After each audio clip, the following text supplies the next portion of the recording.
quand nous lisons Daniel, dans les 70 semaines de Daniel, nous ne voyons pas directement la pêche. D'accord. Dans les 70 semaines de Daniel, on nous explique simplement les choses vont se passer dans cette semaine, dans 62 semaines et dans la dernière semaine. Je sais qu'on nous explique, en gros, les choses qui vont se passer. Alors, une chose importante sur laquelle je reviens encore, c'est que les 70 semaines de Daniel, c'est un calendrier prophétique. On a expliqué que ce n'est pas le seul calendrier prophétique. Nous saluons nos bien-aimés qui sont en ligne, le frère Brice de Roi, la sœur Martine qui est là, la sœur Maud aussi, et je crois que c'est la sœur Grâce. Oui. Gloire au Seigneur. Alors, je vais faire en sorte que ça ne soit pas indigeste. Le calendrier prophétique de 70 semaines de Daniel, c'est un calendrier qui n'inclut qu'un seul peuple. Là, vraiment retenez ça. Je l'avais dit déjà. Et d'ailleurs, vous allez voir, même si je reviendrai plus tard sur ça, lorsque je vais donner des explications, regardez la réponse. On dit,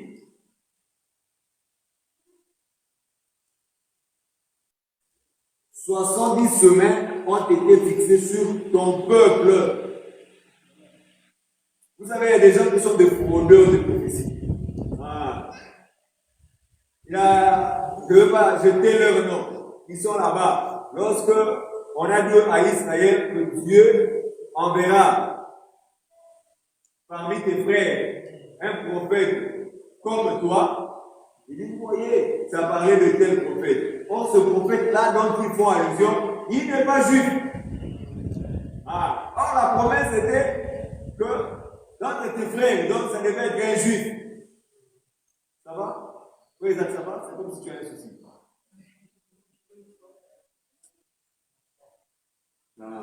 Mais je crois que depuis ce matin, la vidéo projection nous fait un peu de.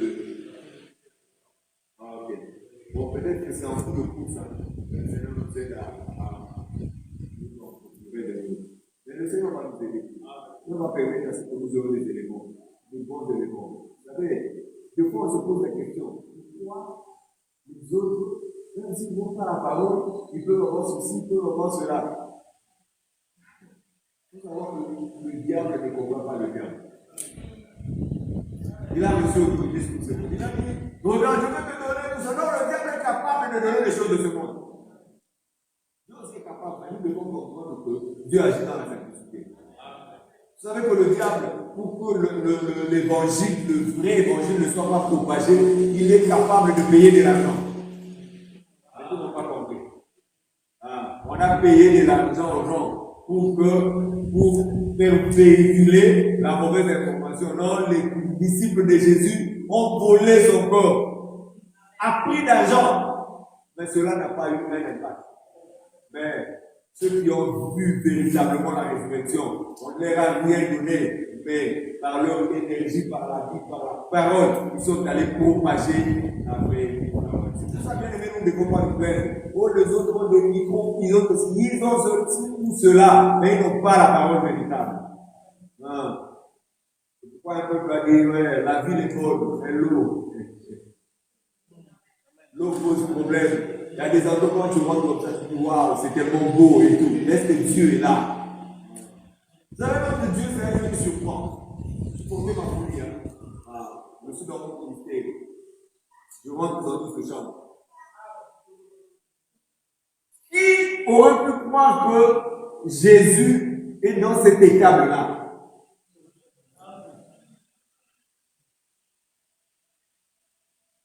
Jésus, le roi de rois, le Dieu créateur, il veut rentrer dans ce monde. Parce qu'il devait participer à la chair et au sang. Mais il n'est pas parti d'être dans un hôtel de 3 étoiles, 7 étoiles. Il y a combien d'étoiles? Celui-là, on fait 5. Il n'est pas allé mettre dans un hôtel de 5 étoiles. Lui-même, il a rempli tous les hôtels. Parce que c'est un Dieu qui se cache. Il est allé naître avec des animaux. Mais pourquoi? Parce que lui-même c'était un animal. Ah, on l'a présenté comme l'agneau de Dieu. Gloire au Seigneur. Lui-même c'est une vache. Gloire au Seigneur, est-ce que vous comprenez ces choses? Mais, même s'il était né là-bas, les autres ne pouvaient pas voir que Jésus est là-bas. Laissez les sons faire. Est-ce que c'est ce retour-là où l'écho peut-être enlever l'écho? Ça me perturbe souvent. Les autres ne pouvaient pas savoir. Si tu disais aux gens, à l'époque de la naissance de Jésus, que vous savez, Jésus dont Moïse a parlé, le roi des rois, est là, dans cette maison, était là. Beaucoup ne seraient pas venus. Ils se seraient moqués. Les gens peuvent se moquer de vous aujourd'hui. Ah, vous aussi arrêtez. Votre petite église là, vous voulez dire à Toulouse, il n'y a que vous. Vous voulez. Ce n'est pas nous qui disons, c'est la parole qui dit. C'est la parole qui dit. C'est pour ça qu'on insiste sur ces choses. Vous savez, Dieu, Ésaïe 45, verset 15. Notre Dieu, c'est un Dieu qui se cache. Il se cache. Mais, malgré cela, les mages sont venus de loin. Quand ils ont su là où Jésus était. Mais comment ils ont su? Ils n'ont pas su d'eux-mêmes.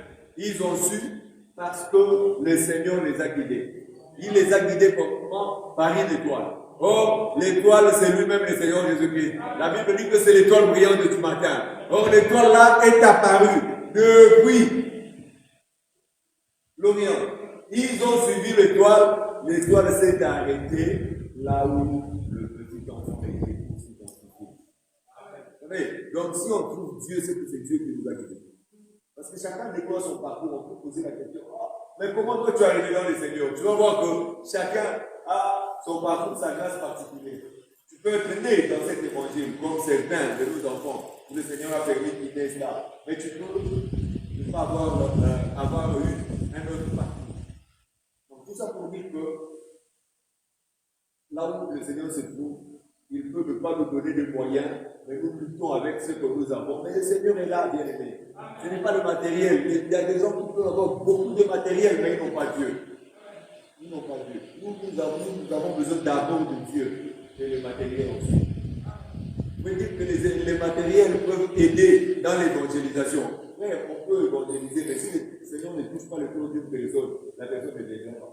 Et d'ailleurs, moi je n'ai pas besoin qu'on fasse une évangélisation comme le monde. Regardez. On est tranquille, frère. On peut parcourir. On prend notre temps. On prend notre temps. Lisons Acte 4. Non. Lisons Acte 2.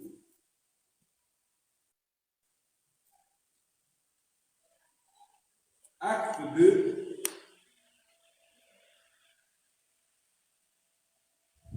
Verset 41. Ceux qui acceptèrent sa parole furent baptisés. Et en ce jour-là, le nombre de disciples s'augmenta d'environ 3000 âmes.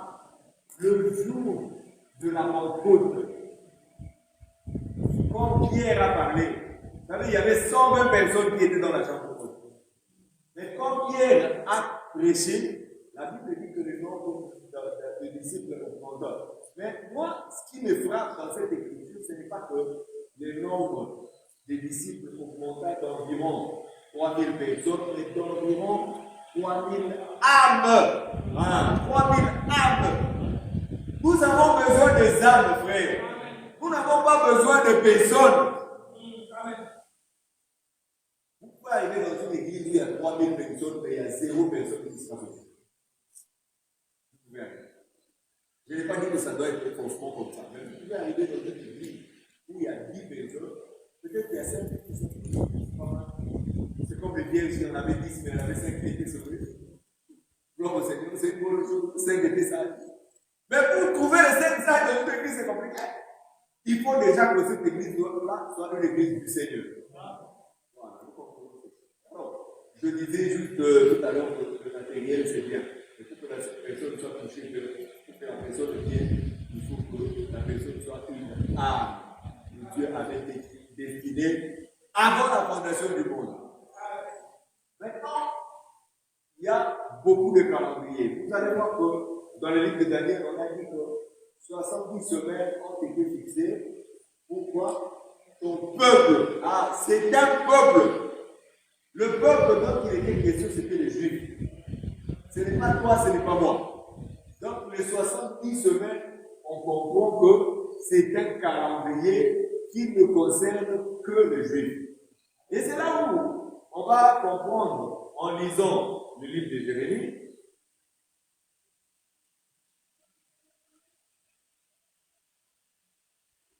je n'aimerais pas trop revenir sur ce qu'on a dit. La semaine dernière, j'ai longtemps expliqué. Je suis parti dans Jérémie pour voir la promesse de la captivité. Et on a vu aussi Anania. Hein? Oui, David. Tu te souviens d'Anania? Non. Tu étais là le dimanche passé. Tu ne te souviens pas d'Anania? Le dimanche passé, tu étais là. Quand vous étiez là le dimanche, tu n'étais pas là. Quand tu parles à mon frère, il demande à faire, il Narcisse et les autres, qu'est-ce qu'on a prêché aujourd'hui? Vous m'appelez d'Anania? Ok, on a vu ça, on ne va pas revenir. Mais regardez. On va lire Jérémie. Je vais prendre une autre facette. Jérémie 29. On va commencer à partir du verset 8. Car ainsi parle l'Éternel des armées, le Dieu d'Israël. Ne vous laissez pas tromper par vos prophètes qui sont au milieu de vous et par vos devins. N'écoutez pas vos songeurs dont vous provoquez les anges. Si c'était moi, on allait dire pas ils attaquent les autres pasteurs ou ceci. On attaque personne. Regardez Dieu lui-même qui parle à travers Jérémie. Il lui dit même que ne faites pas confiance à ces prophètes-là. Mais regardons la suite. Car c'est le mensonge qu'ils vous prophétisent en mon nom. Je ne les ai point envoyés, dit l'Éternel. Vous voyez, c'est qu'il y a des gens qui viennent parler, mais ce n'est pas Dieu qui les a envoyés. Et ça ne date pas d'hier. Mais voici ce que dit l'Éternel. Dès que 70 ans seront écoulés pour Babylone, je me souviendrai de vous et j'accomplirai à votre égard ma bonne parole en vous ramenant dans ce lieu. Je ne sais pas si vous avez comprendre. Dans Jérémie, le 70 ans de captivité était déjà prophétisé. Pourquoi moi je bénis le Seigneur? Tout ce que nous vivons aujourd'hui, Dieu a déjà établi ça. Et dans le calendrier, quand nous regardons le calendrier de Dieu, verrons par la suite, Dieu nous avait déjà mis dans son plan. Maintenant il dit, car, le verset 11, je connais les projets que je formais sur vous, dit l'Éternel, projets de paix et non de malheur, afin de vous donner un avenir et de l'espérance. Vous savez, il y a quelque chose où il y a certaines choses qui me font rire. Je vais bloquer la parole. Vous voyez cette écriture-là? Le projet que je formais sur vous est un projet de paix. Je connais le projet que je formais sur vous. Beaucoup de gens répètent ça, mais ne savent pas d'où vient cette écriture. Mais en réalité, cette écriture concerne Israël d'entrée déjà, concerne Israël dans une prophétie particulière. Maintenant, je ne dis pas que nous ne sommes pas concernés. Vous allez comprendre pourquoi je suis allé là. Beaucoup de gens aujourd'hui, quand on leur dit, quand on leur prêche certaines choses qui ne sont même pas dans la loi, ils vont vous dire, oh non, mais ça c'est la loi. Vous avez déjà entendu des gens dire ça. Ça c'est la loi. Mais quand ils vont prendre ce verset, Ils ne savent pas que ce verset, c'est dans la loi. Parce que quand on parle de la loi, depuis Genèse jusqu'à Malachie, c'est la loi. Ça pourrait être là. Mais, si je veux entrer dans le détail, je vais vous dire que les 4 évangiles aussi, c'est dans la loi.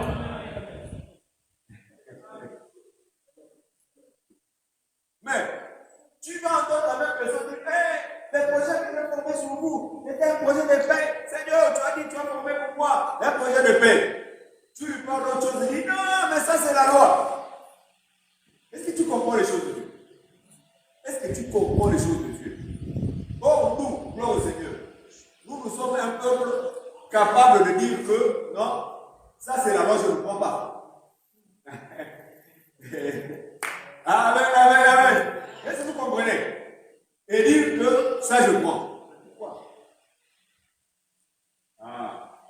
Je pense que je prendrai ce chemin pour vous expliquer plus tard, mais je veux déjà commencer à initier ça. Nous avons compris une chose. Dans la loi, quand la Bible dit que Christ est la fin de la loi, c'est quoi donc Christ est la fin de la loi?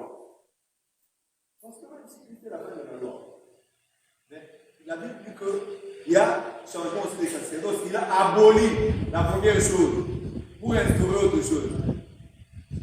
On partira là, on va expliquer, ne vous inquiétez pas. Et si vous ne lisez pas bien, vous allez pouvoir créer une contradiction. Parce que la loi est saine. La Bible dit même que la grâce confirme la loi. Donc c'est là où il faut comprendre ces choses. Laissez-moi. Ça, c'est la partie qui complique un peu les gens dans le monde. Quand la Bible dit que Christ est la fin de la loi, il entend dire quoi? Qu'est-ce que cela veut dire? Christ est la fin de la loi cérémoniale. C'est la loi sacerdotale. Cette loi où il y a une cérémonie sans effusion de sang, il n'y a pas pardon de péché. Vous voyez, alors, l'effusion de sang a déjà eu lieu une fois. Nous avons eu l'effusion de sang pour clôturer toutes les effusions de sang. Parce que selon la loi, quand tu as péché, il faut que tu tues un animal. Je crois qu'on on connaît ces choses-là. Il faut que tu tues un animal. Et même le souverain sacrificateur lui-même devait offrir déjà un sacrifice pour lui-même, pour ses péchés, parce qu'il était un pécheur. C'est pour ça que les péchés des gens ne pouvaient pas s'arrêter. Il fallait qu'il y ait un souverain sacrificateur qui n'a jamais péché. Frère, regardez une chose. Moi, je peux prier pour toi aujourd'hui. Tu es malade. Je prie pour toi. Tu n'as pas de guérison. Ça peut arriver. On peut se poser la question pourquoi. En réalité, moi, je ne suis pas guérisseur. C'est lui qui guérit, c'est Dieu. Moi, je peux avoir le don de guérison. C'est un don. Un don. C'est quelque chose qu'on te donne. Ce n'est qu'un don. Mais Jésus lui-même, le véritable guérisseur, ne pouvait pas prier et que la personne ne guérisse pas. Est-ce que vous comprenez pourquoi je suis allé là-bas? Pour dire que un sacrificateur, un souverain sacrificateur ou un sacrificateur quelconque peut faire le travail avec imperfection. Il fallait qu'il y ait un sacrificateur qui lui-même n'a pas d'imperfection, ainsi il ne pouvait pas, il ne pouvait vraiment pardonner. Sans que lui-même n'ait besoin d'un pardon quelconque. C'est ce qui a choqué Jean-Baptiste. Dis-moi le Seigneur est arrivé. Non. Mais non, mais c'était toi qui devais me baptiser. Laisse faire pour que soit accompli. C'est que quand on était dans un accomplissement, Jésus n'était pas un péché. Vous voyez?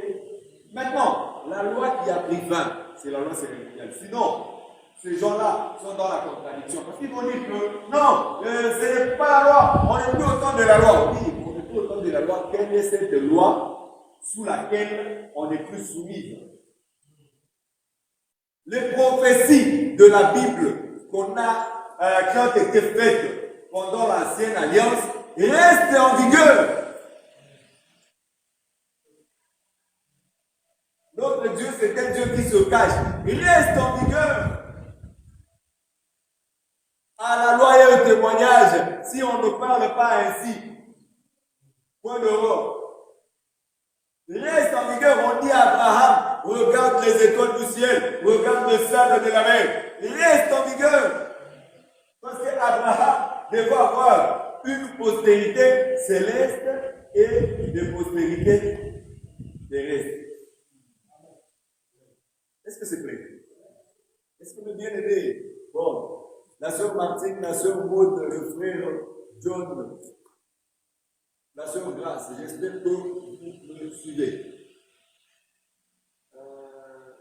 J'ai comme l'impression qu'il y a une autre personne qui s'est ajoutée. Gloire au Seigneur. On continue. Est-ce que tout le monde est d'accord avec moi? Et tout le monde a compris désormais que nous pouvons évoquer les versets de l'ancienne alliance. Mais, qu'est-ce qui a été aboli? Je reviendrai, je vous dis que ça c'était un avant-goût. Hein? C'est la mise en couche. On va revenir avec des écritures. On va revenir ici. Là, quand je parlerai de ça, de cette première ascension, cesser, faire cesser, transgression et mettre fin au péché. Parce qu'il y a 4 éléments. On verra chaque élément. Et quand on parlera de faire cesser les transgressions, mettre fin au péché, on prendra cette voie-là pour bien expliquer les choses. D'accord? Ah, c'est pas très clair. Il faut vous acheter des feux. Ah. Non, Seigneur. Après, je ne sais pas, il faudrait qu'on va trouver une solution pour la vidéoprojection. Peut-être faire aussi des écrits, des projets, mais des écrits, comment vous faites? Moi, je ne calcule pas. Ah. Voilà. Je ne peux pas anticiper, donner des vous allez projeter ça. Si on a plusieurs images sur les choses passées, on peut aussi avoir un genre de, je sais pas moi, comment on appelle ça? Vous avez un endroit où vous mettez, vous stockez des trucs et vous trouvez. Allez, alors, regardez, cette écriture-là concernait Israël, le projet que je connais le projet que je vais former sur vous, projet de paix et non de malheur. Amen. Amen. Ce matin, je voudrais te dire que, approprie-toi aussi cette écriture. Que le projet que Dieu a formé sur toi est un projet de paix et non de malheur. Oh, vous savez, un vrai parent a toujours des projets de paix pour ses enfants. Je vais vous donner un témoignage, je l'ai déjà fait. Vite fait, hein, je ne prendrai pas beaucoup de temps. Mais vous savez, il y a eu la guerre à un moment donné au Congo en 1997. Il y a eu la guerre, on va dire la guerre. La rébellion, l'entrée des rebelles. On a coupé l'électricité, on avait faim, on n'avait plus rien. Le magasin était pillé, le magasin fermé. Heureusement que nous, on avait, je crois, un sac de riz, je ne sais plus trop, on avait un sac de farine. Vous savez, on mangeait tous les jours. Je crois qu'on mangeait une fois, je ne sais plus, 2 fois. Peut-être 2 fois. Mais, vous savez, je vois encore ce moment-là. Du riz, presque du riz au lait. La bouillie. Et moi, ma femme me servait à côté, les enfants aussi. Je crois que les enfants mangeaient ensemble, je ne sais plus où ils mangeaient en groupe, je ne sais plus.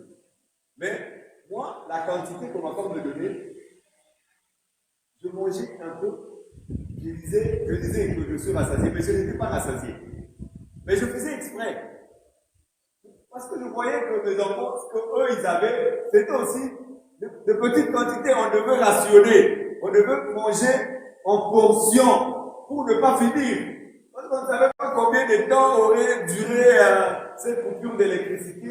Et je mangeais juste une petite quantité. Je laissais pour que mes enfants mangent. Je sais que dès que je laissais, eux, ils sautaient sur ça. Parce qu'un vrai père, une vraie mère, c'est la personne qui sait se sacrifier pour ses enfants. Et dire que non, même si moi je ne mange pas beaucoup, il faut que mes enfants. Vous allez voir que certaines personnes sacrifient leur vie.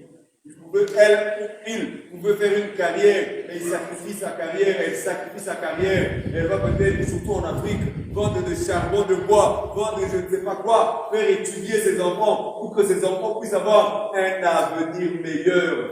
Et Dieu est plus que nos parents. Il veut que nous ayons un avenir meilleur. C'est ce qu'il dit dans cette écriture-là. Il connaît le projet qu'il a formé pour toi. Au des fois, frère, nous sommes paniqués. Nous courons dans tous les sens et nous laissons le projet que Dieu a formé pour nous à côté. Bien-aimé, ça ne sert à rien de paniquer dans ta vie. Ça ne sert à rien de t'inquiéter parce que tes inquiétudes ne changeront pas quelque chose dans ta vie. Mais tu as un véritable père. Si ton père dans la chair a su s'occuper de toi, si ta mère dans la chair a su s'occuper de toi et qu'au travers son fonctionnement, toi tu as vu l'amour. Au travers sa façon d'être, toi tu as vu l'amour. À combien plus forte raison le Dieu de Dieu, c'est celui-là qui a accepté de venir t'aider au monde.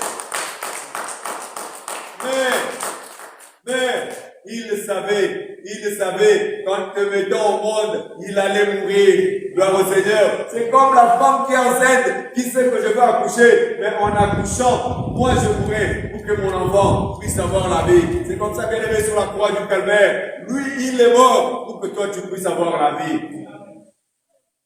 Et souvent, nous ne sommes pas capables de supporter certaines injustices contre nous à cause du Seigneur. Participons aussi à sa souffrance, bien-aimés. Alors, le projet dont il est question, c'était la délivrance. Je dis que je savais, je sais le projet que je formais sur vous. En fait,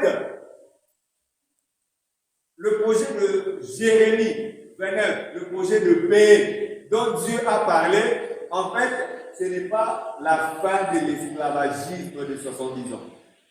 En réalité, le projet de Jérémie 29, est-ce que tout le monde a compris?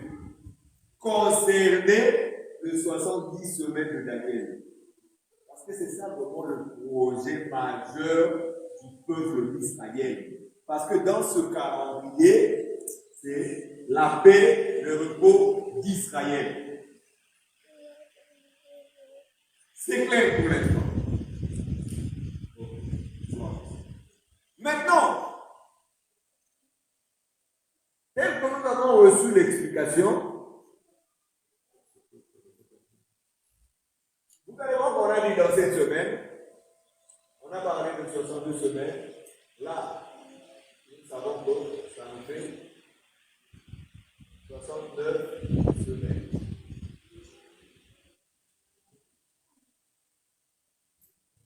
Dans la lettre, je pose simplement le tableau. Je repose le tableau, on l'avait déjà eu, je repose le tableau pour continuer. Dans la... Ici, là, il y a une brèche. Les 70 semaines de Daniel se sont arrêtées. Au bout de 69 semaines. Donc, il reste une semaine. Ça va sur grâce. Il reste une semaine. Mais, cette semaine-là aussi, ça c'était au dernier verset où on l'avait lu. Hein? Ok, je peux quitter Jérémie, on a tous compris. Mais voici ce que dit le Seigneur. Voilà verset 1. Car je connais le projet que j'ai formé sur vous, dit l'Éternel, projet de paix et non de malheur, afin de vous donner un avenir et de l'espérance. Voilà. Maintenant, on revient dans Daniel. Oui. Dans Daniel, où il est dit, une fera une solide alliance avec plusieurs pour une semaine. Et durant la moitié de la semaine, il fera cesser le sacrifice et le point. Vous voyez que, en parlant de la dernière semaine, Daniel divise, Dieu, en parlant à Daniel, ou l'ange Gabriel, dit que cette dernière semaine sera divisée. Pourquoi? Parce qu'il y aura une moitié.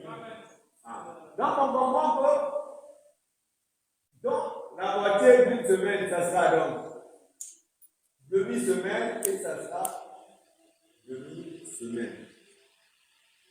Maintenant, il faut savoir ceci. Bien que j'ai expliqué que je reviendrai. Pourquoi on est entré dans cette brèche? Je vais quand même marquer brèche. Ça, c'est la brèche. Et cette brèche, c'est le temps de la grâce, le temps de l'Église. Maintenant, parce que nous ne devons pas trouver le dimanche dernier si l'Église rentre dans les 70 semaines de Daniel. Non, l'Église ne rentre pas dans les 70 semaines de Daniel. Là où il faut que chacun comprenne. Tel que montré dans le livre de Daniel, il n'y a pas les nations.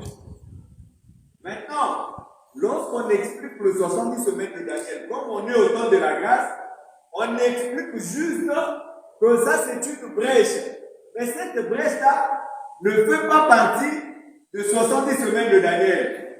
Pourquoi? Parce que les 70 semaines se sont arrêtées. Le cours de 70 semaines de Daniel s'est arrêté. Et il va reprendre après. Ça va? Oh, gloire au Seigneur. C'est pour ça que, même si nous expliquons ces choses, mais nous sommes là dans la brèche. Nous sommes dans la brèche. Après l'enlèvement de l'Église, ça y est, c'est coupé. Après l'enlèvement de l'Église, on revient dans le 70 semaines de Daniel. Maintenant, comme il y a des choses que je dois vous expliquer, il y a des choses où on n'est pas forcément d'accord. Enfin, je veux dire, on n'est pas. L'Église, pas forcément l'Église des saints, les églises, l'approche. Je pense que même au milieu de nous, on peut aussi avoir cette divergence. C'est sur les deux moitiés de la semaine. Bon, on verra ça. Parce qu'il y a des choses qui vont se passer dans la première moitié et des choses qui vont se passer dans la deuxième moitié. Nous disons ceci, même si on va voir ça. Je ne sais pas si il faut que je peux juste donner ça rapidement ou je pourrais revenir sur ça. Nous disons ceci. Nous croyons que le ministère de besoin intervient ici, dans la première moitié de la dernière semaine. Mais, vous allez entendre qu'il y a des gens qui placent aussi le ministère des deux témoins dans la deuxième moitié. Ben, on parle là des raisons qui font que nous on place ça comme ça en fonction de prophéties qui sont dans la Bible. Et là, on pose simplement pour que l'Église puisse avoir une idée encore fixée. Ok, dans les 70 semaines, il y a 69 semaines qui sont subdivisées en 7 semaines et 62 semaines. Et puis, il y a une semaine qui reste. C'est ça les 70 semaines. Ça, ce n'est pas les 70 semaines. On les fait rentrer simplement. D'accord? C'est comme on se dit, l'homme est constitué de quelle partie? Bon, l'homme est constitué, comme on nous apprenait à l'école, la tête, les troncs et les membres. Mais aujourd'hui, avec la chirurgie esthétique, quelqu'un peut aller s'implanter une corne. Quand on va décrire l'humain, on ne va pas dire que, ah non, cette corne-là fait partie du corps humain. Non, ça ne fait pas partie du corps humain, c'est un rajout. Ça va? Voilà. Oh, gloire au Seigneur. Maintenant, on va analyser la prophétie. Le 70 semaines de Daniel. Et pour analyser la prophétie, nous allons, parler des éléments qui se sont passés. Regardez. Je parlais encore, le verset 21. Dans ma prière, quand l'homme Gabriel, que j'avais vu précédemment, dans une vision, s'approcha de moi d'un vol rapide au moment de oh, frère, je reprends déjà cet élément. L'ange Gabriel s'est approché d'un vol rapide. C'est quoi ça, un vol rapide? Et le pourquoi de ce vol rapide? Beaucoup de gens sont fatigués aujourd'hui. C'est peut-être la chaleur. Quand il fait chaud comme ça, les gens se fatiguent, les gens au soleil. Bon, il y a certaines personnes qui sont malades, j'ai reçu des messages. Il y en a qui sont en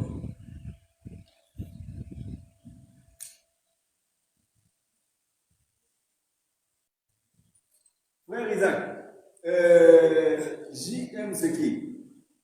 Le frère John Moué. Ok. Ouais, je vois. Et ok. Je regardais les gens qui étaient connectés. Bon, mes salutations à nos bien-aimés qui sont venus nous suivre en ligne. Je rappelle encore Sœur Martine, Frère Brice, Sœur Grace, Sœur Maud.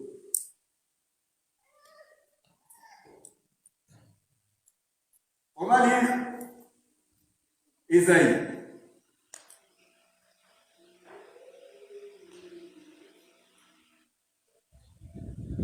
Prenons Ésaïe 40, le verset 41. Verset 31 plutôt. Ésaïe 40, verset 31. Mais ceux qui se confient en l'Éternel renouvellent leur force. Ils prennent le vol comme les aigles. Ils courent et ne se lassent point. Ils marchent et ne se fatiguent point. En fait, le vol rapide, c'est le vol d'aigle. Tu veux, parce qu'on va marcher pour expliquer les choses. Pourquoi, dans ce contexte-là, quand Daniel prie, l'ange vient d'un vol rapide? Oh, bien-aimé, si on comprend ces choses, on est heureux. Et c'est à ce moment-là qu'on bénit le Seigneur pour comprendre l'importance de la prière. Beaucoup n'ont pas compris l'importance de la prière. Et beaucoup n'ont pas compris comment prier. Parce que je vous promets, moi, de fois quand je vois certaines personnes prier, bon, vous me direz que ça frise un peu la moquerie, mais je peux avoir envie de rigoler. Parce que j'ai vu les gens, par exemple, prier, dire Satan, je te prends, je t'attrape, je te mets la tête en bas, le pied en haut, tout ça. Des bêtises. Quand on prie, frère, nous devons rappeler à Dieu ses promesses. Nous devons prier selon la volonté. Ah, ok. Si nous demandons selon sa volonté, ah, donc on peut demander aussi en dehors de sa volonté. Si nous prions selon sa volonté, nous devons demander selon la volonté de Dieu.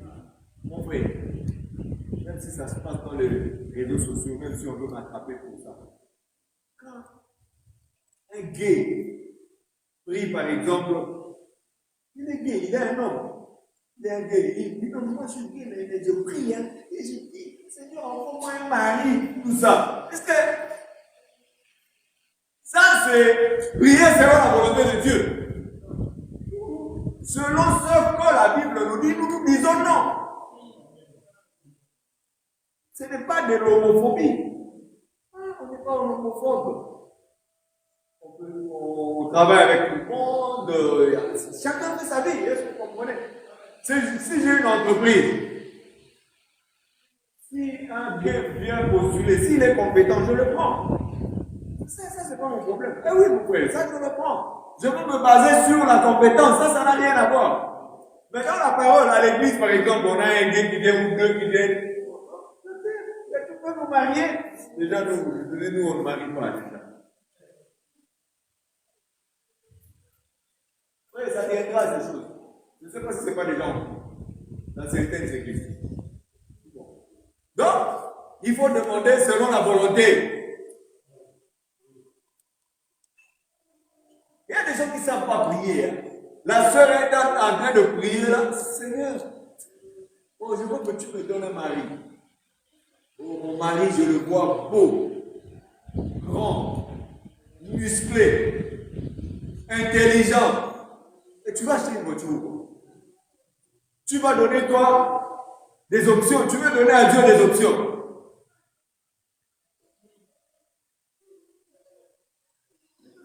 Sur les noms musclés, tu fais quoi?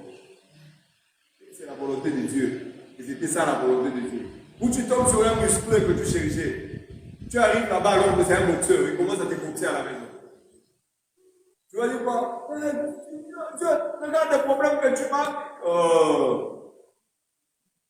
L'homme est bizarre. Hein? Dieu prend la femme et il fait sortir la femme de l'homme. La femme venait de l'homme. Quand l'homme a vu la femme, il a dit, oh, voici cette fois-ci. Mais quand il a péché à cause de la femme, hein, on va dire ça. Il dit à Dieu, mais la femme que tu as mise à côté de moi, oh, la femme que j'ai mise à côté de toi, comment? Cette femme-là vient de toi. Vient de ta côte.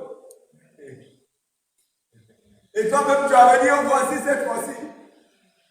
Regardez un peu comment les gens sont contents de voir les jours du mariage. Mais pas les jours où il y a des confiés à la maison et tu vas voir la femme, elle a gonflé comme si on a mis de levure dans une pâte. Et tu regardes l'homme, elle va fâcher comme ça. C'est non la volonté. La bonne prière, c'est Seigneur, donne-moi le mari que tu m'as décidé depuis l'éternité. Amen. Donne-moi celui-là. Parce qu'il ne suffit pas d'avoir trouvé un frère à l'église pour dire que moi j'avais trouvé un bon frère. Ou de trouver une sœur à l'église pour dire que moi je l'ai trouvé à l'église. Non, il faut que tu le trouves dans le Seigneur. C'est ça. Ce qui est important, c'est que la personne soit dans le Seigneur, qu'il puisse avoir la crainte de Dieu. C'est pourquoi vous allez voir le voir.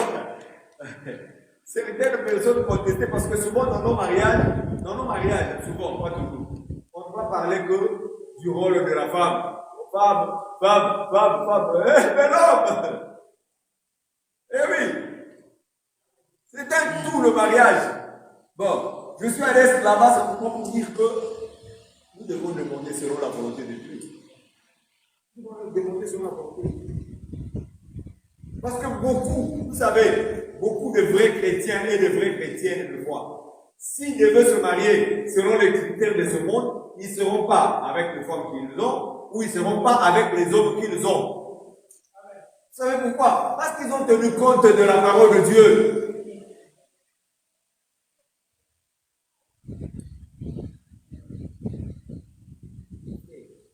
Moi, quand je regarde le monde, je me dis, une fois, belle, je ne sais pas, comme la lune, comme le coucher du soleil, comme toutes les expressions que vous voulez, comme du miel.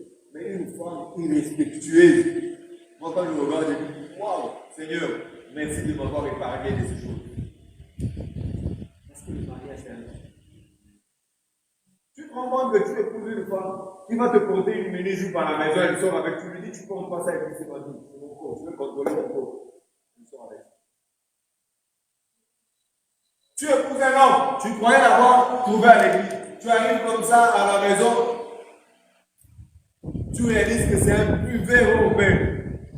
Il arrive à la maison avec l'odeur de whisky, 8-6, ou ceci ou cela. On est allé manger au restaurant avec une personne. Et quand bon, la personne est de l'autre côté, hein, qui accepte un prophète comme ça, vous savez. Vous avez compris, non? Et puis, on lui demande, qu'est-ce que vous allez boire? Moi, je dis un coca zéro, vous avez dit coca zéro. Et on dit, bon, un quart de vin. Il dit, bon, ok, donnez le quart de vin de nous deux là. Moi, je veux le boire. Maintenant, pour les taquiner, je dis, oh, mais c'est pas arabe. Oh, mais c'est pas arabe le vin. Et comme ça, tu peux manger des côtes de porc, en fait. Je ne lui ai pas dit sur place qu'il peut manger les côtes de porc, mais avant de partir. Avant de partir, comme il a dit à sa femme, il dit, je veux manger pour toi. Je dis, bon, tu mangeras les côtes de porc parce qu'elle, c'est une poisselle.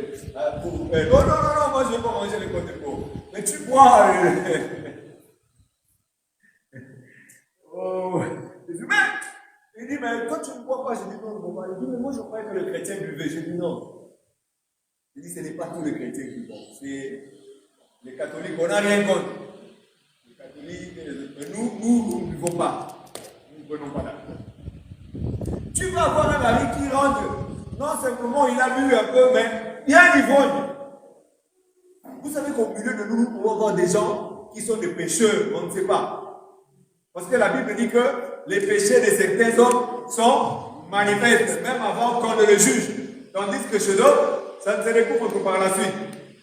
Mon frère, ma soeur, aussi longtemps que vous n'habitez pas encore ensemble, tu ne connais pas qui est cet homme-là. Et tu ne connais pas qui est cette femme-là.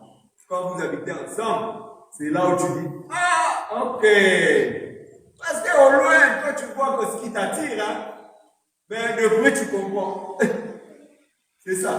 C'est ça, on n'abandonne pas. Nous, on n'abandonne pas. Jusqu'au retour du Seigneur. Oh non, mais moi, je ne savais pas, tu ne savais pas, tu es là. C'est pourquoi c'est important de parler au ministre. Moi d'ailleurs, moi, je ne peux plus bénir les couples où l'un est païen ou païen. J'ai eu à le faire, mais je ne le ferai plus. Si je comprends la plupart de nos bien-aimés, dans certaines de nos églises, un frère, tu vas épouser une païenne, on te met dehors. Une soeur, tu vas épouser un païen, on te met dehors. Moi, je disais toujours à ce gens-là, je disais, oh, vous êtes extrémistes. Je disais, laissez-le. Quand ils vont se marier, le frère comprendra qu'il a fait un mauvais choix, la soeur comprendra qu'il a fait un mauvais choix. Mais quand on voit que on peut venir aussi le couple comme ça, et que le frère n'est pas dynamique, son cœur un jour s'est fait attirer, comme Salomon, vers des dieux étrangers. Que tu as épousé une païenne. Mais un véritable enfant de Dieu, même si ta femme est païenne, parce que nous pouvons tomber dans le cas de figure où vous êtes mariés, vous étiez païens, vous deux. Toi, tu acceptes le Seigneur, ta femme reste dans le monde. Dans ce cas-là, ça peut exister, mais si tu es un véritable enfant de Dieu, ta femme ne veut pas la vraie parole. Tu vas faire quoi? Tu abandonnes la vraie parole pour la femme? Non. Si tu veux partir, tu pars. Moi, je reste avec Dieu. Pas maudit Dieu meurt. C'est ça. C'est ça, maudit Dieu meurt. Oh bien-aimé, vous savez que moi, je bénis le Seigneur parce que si tu es en Christ et véritablement en Christ, tu es assuré d'avoir la vie éternelle. Ta femme ou ton mari qui est comme toi, rassuré d'avoir la vie éternelle. Vos enfants, vous les inculquez dans la vraie parole. Tu te rends compte que tu amènes tes enfants dans les vies d'auto. Tes enfants vont grandir avec ce mauvais enseignement-là. Si ta femme veut abandonner, qu'elle abandonne. Toi, avec tes enfants, t'excéder dans la vraie parole. Si ton mari veut abandonner, toi, laisse ton mari abandonner, toi, t'excéder dans la vraie parole. Je disais à ma femme, juste pour la taquiner, je disais, ok, si un jour moi j'ai abandonné la parole, je pensais de te ramener ailleurs, tu ne feras pas, et moi je vais rester dans la parole.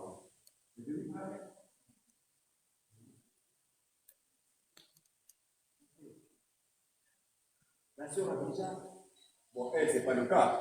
Ah, je sais que c'est une des autres. Elle est née là-dedans, comme Obélix. Bravo Seigneur! Elle est comme Obélix, elle est tombée dedans.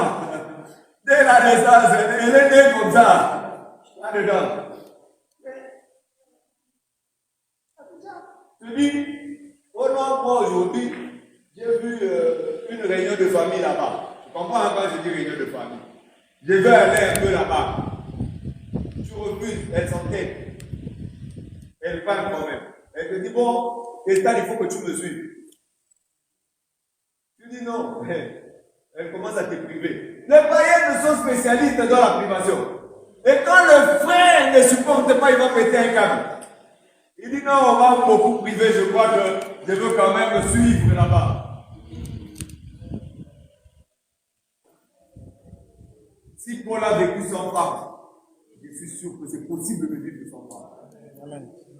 Si Anne a eu un mari et son mari est décédé et qu'elle a vécu veuve durant longtemps à attendre de voir le Seigneur, c'est que tu es capable de vivre sans homme. Je ne prends pas que d'un seul côté. Oh, il prend que les hommes. Non, moi je prends de deux côtés. Bien que le Seigneur veut que nous soyons en couple, mais il peut permettre que tu sois comme ça. Gloire au Seigneur. Mais je ne vendrai pas, bien aimé, mon droit d'aînesse à cause d'une femme. J'abandonnerai pas le Seigneur à cause d'une femme. Mais en soi, si elle me prive, elle se prive aussi.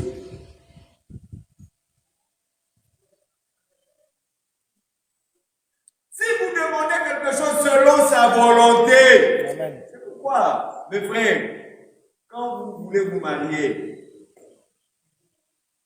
le conseil c'est déjà de vous rapprocher de ministre.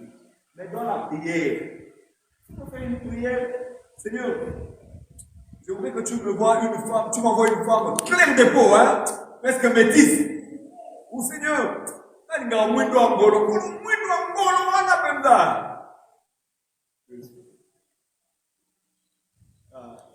si tout le monde a compris sauf le frère Kestal et la soeur Colette. C'est-à-dire qu'ils ont pris une femme, on dit poids rien, noir comme le poisson-chat. Ça, c'est une expression congolaise, c'est pas péjoratif. C'est une expression qui n'est pas péjorative. Bien au contraire, ça valorise. Parce que quand nous, les Congolais disent ah, nous sommes émotionnels, oui, d'Angola, c'est que ça valorise. Non, on ne va pas demander au Seigneur. On a des choses qui demandent au Seigneur. Moi, je vous ai déjà dit que moi, avant, je n'étais pas encore prêt de me marier, mais je priais déjà pour mon mariage. Je disais, Seigneur, quand je serai prêt à me marier, j'aimerais que tu m'envoies une femme qui me corresponde. Celle que tu avais choisie pour moi avant la confession. Vous voyez que si je m'étais basé sur ma chair, sur les choses de ce monde, on ne serait pas ensemble. Est-ce que vous comprenez ce que je veux dire? Je n'avais pas encore d'enfant à l'époque, j'étais célibataire, sans enfant, sans femme. J'ai prié, je disais, Seigneur, quand tu me donneras des enfants, que ces enfants-là puissent avoir ta crainte. Qu'est-ce que tu pries pour tes enfants? Tu priez pour tes enfants. Prenez Narcisse. Tu pries pour tes enfants. Regarde, il est distrait, lui. Vas-y, pense pas encore. Vous priez. Tu n'es pas encore prêt de te marier. Prie. Hein, monsieur? Bon, ce grâce doit te fiancé. Prie. Seigneur, quand ce moment-là viendra, j'aimerais que tu m'envoies un homme, un bon, le meilleur, celui qui va me rapprocher de toi, celui qui va m'aider dans mes faiblesses. Vous savez, il y a des hommes qui te rabaissent. Hein. Il y a des hommes qui te rabaissent. Il est là pour t'encourager, il va te rabaisser. Il y a des hommes qui sont, désolé les hommes, il y a des hommes qui sont des gamins dans leur tête. Ils ne vont jamais grandir. Parce que le jour où tu vas accoucher, tu auras des vergetures sur ton corps. Et si ton mari est un gamin, il va regarder tes vergetures et et les vergetures, c'est normal pour une femme qui a accouché. Un homme, un véritable doit dire, oh là là, c'est magnifique de voir ça. C'est magnifique parce que ça traduit la vie. Sinon, un gamin, il va t'abandonner et aller chercher autre chose dehors. Oui, selon la volonté. Si nous prions selon sa volonté, cet homme-là qui sera là, cette femme-là qui sera là, comme j'avais prié selon la volonté, Dieu m'a donné selon la volonté. Amen. Sinon, on va commencer à se battre contre Dieu. C'est comme une femme disait, elle cherchait à se marier. Un homme est venu lui proposer, c'était un serviteur de Dieu. Il vient lui proposer de mariage. Il dit non, Dieu m'a poussé, tout ça, voilà. Nous aussi, hein, faisons attention, les hommes, on peut toujours se cacher derrière. Oh, Dieu m'a poussé. Tu peux aussi. Oh, madame. Waouh! L'os de mes économies. Hein? Vraiment, tu viens me voir, docteur. Il ne faut pas venir me mentir. Oh, Dieu m'a parlé, ou j'ai eu des visions. Viens me dire, tu sais, quand je viens à l'église, cette sœur-là, quand je la vois, elle m'envoie des électrochocs comme un Lina. Vous connaissez le Lina?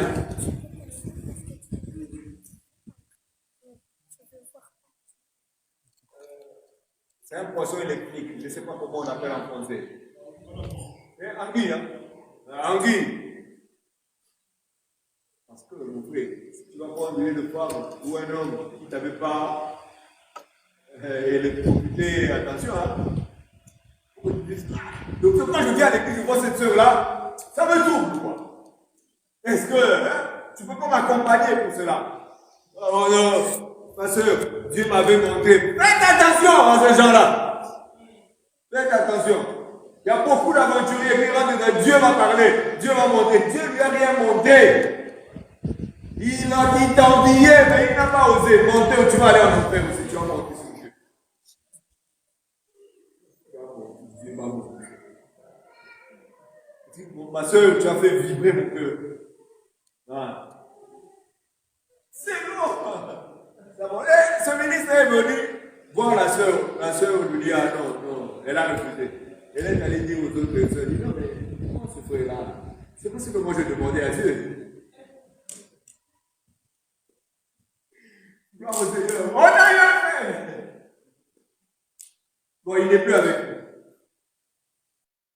Il est allé demander avec le gars. Pareil, dans le son de continuité. Il est allé. Une personne que moi je ne connaissais pas, que lui connaissait. Il revient, il me dit, ah, mais cette soeur-là, c'est qu'elle m'a dit, ça m'a choqué. Quoi encore? Il dit, mais non, mais la soeur me dit, mon frère, tu n'es pas laid. Tu n'es pas laid, mais excuse-moi, tu ne corresponds pas à mes critères. Regarde, tu te fais complexer. Tu te fais complexer. Alors que Samson est allé voir ses parents. Viens voir tes parents quand t'accompagne. On t'épargne déjà. Voilà. On t'épargne. Parce qu'il y a des gens qui savent bien ce qu'ils vont dire, mais quand ils arrivent devant la femme, ils n'arrivent plus. Ils deviennent muets. Tu commences à bégayer. Tu deviens Moïse. Alors que tu n'es pas Moïse. Tu parles bien, mais tu arrives devant la femme, tu deviens Moïse. Aaron est là. Si nous demandons quelque chose selon sa volonté, Dieu viendra d'un vol rapide. D'un vol rapide. Et on était dans Esaïe. On était dans Esaïe. Mais ceux qui se confient en l'Éternel renouvellent leur force. Ils prennent le vol comme les aigles. Ils courent et ne se lassent point. Ils marchent et ne se fatiguent point. C'est ça, on verra, on reviendra parce que je vais bientôt arrêter. En réalité, le vol rapide, c'est le vol d'aigle. Et là, je vais vous montrer que ça, c'est la caractéristique de Dieu lui-même. Ah. Parce que Dieu, quand il répond comme un aigle. Et la nature de l'aigle, on va voir, comme je disais, que c'est la nature de Dieu. Donc, il court, il ne se fatigue pas. Il marche et ne se fatigue pas. Donc, il court et ne se lasse point. Il marche et ne se fatigue point. Oh, je bénis le Seigneur parce que Dieu ne se fatigue pas de me répondre. Vous savez, des fois, un homme, tu peux lui demander aujourd'hui, tu vas demander demain, il te dit, tu me fatigues. J'allais dire quelque chose, je ne sais pas si c'est adéquat. Mais je le dis quand même. Vous savez, j'avais dit quelque chose. Je vais aider. Le mois d'après, je l'ai envoyé. Je vais dire quelque chose fin de vacances. Le mois d'après, il me demande. Je lui donne. Le mois d'après, il me demande encore. C'est à vous, ça me fait à vous. Je veux dire que je me suis dit, je vais dire à cette personne que je risque de perdre ma bénédiction. Vous allez comprendre pourquoi je dis ça. Je risque de perdre ma bénédiction parce que là, je vais commencer à donner, mais en mieux. Vous voyez? J'avais donné la première fois, donc la deuxième fois. Mais après, il demande. Je suis humain. Tout comme vous êtes des humains. Quand quelqu'un te demande une fois, tu peux lui donner deux fois sans problème, tu te tracasses. La personne te demande encore une deuxième fois. Peut-être que tu as assez de patience, tu ne vois pas, mais moi je crois. À partir de 3 fois, ça va commencer à t'acasser. Tu peux même commencer à l'éviter. Tu vas dire, parce qu'on est humain. Même Dieu n'est pas comme ça, mon frère. Même Dieu, ses disciples avaient demandé des choses. Ils demandaient, ils voyaient. Mais il leur dit, jusque-là, vous n'avez rien demandé. Demandez pour que votre joie soit parfaite. Frère, quand tu demandes, c'est à Dieu que tu demandes. À Dieu qui est le rémunérateur de ceux qui les cherchent. Et c'est lui qui te paye, frère. Ce n'est pas moi, c'est Dieu. Alors, ne te lasse pas de demander. Qu'est-ce que tu vas encore lui demander? Il te le donnera. Il te le donnera encore. Parce que moi, le matin, si mon enfant me dit qu'il a faim, je peux lui donner à manger. S'il est 10 heures, il n'est pas encore midi, mon enfant me demande à manger, je veux lui donner à manger. Vous savez, gloire au Seigneur, des fois on dit certaines choses pour que l'église comprenne. Il m'est arrivé une fois d'abord 10 euros. 10 euros, j'avais que 10 euros. Sur moi, en billet, sur moi, à la maison, j'ai rien, j'ai 10 euros. On ne parle pas de compte parce qu'ici en France, on fonctionne souvent avec le compte, la carte bancaire. Mais en espèces, j'ai que 10 euros. De quoi? Ma fille, 1 euro, elle me dit, pourquoi tu peux m'acheter un McDo? Je prends le 10 euros, le seul 10 euros que j'avais, je lui donne. Pourquoi? C'est mon enfant. Je me dis, on a tendance souvent à dire, non mais, tu ne peux pas manquer de l'argent si quelque chose arrive. Mais non, mais pour tes enfants, tu vas donner. Tu vas donner, frère André. Tu ne vas pas dire que tes enfants te demandent quelque chose. Papa, j'ai faim. Tu étais dehors, tu faisais Uber. Ton enfant te dit, maman avait cuisiné, mais j'ai pas pu manger. J'étais faim. Tu vas arrêter le travail. Tu vas acheter un truc, tu vas ramener à ton enfant. Amen. Je ne sais pas si vous n'êtes pas comme ça. Si vous n'êtes pas comme ça, peut-être on fonctionne différemment. Mais moi, je parle. Vous allez voir dans les territoires en guerre. Si vous n'avez jamais vu, mais moi, c'est arrivé que je vois ces images.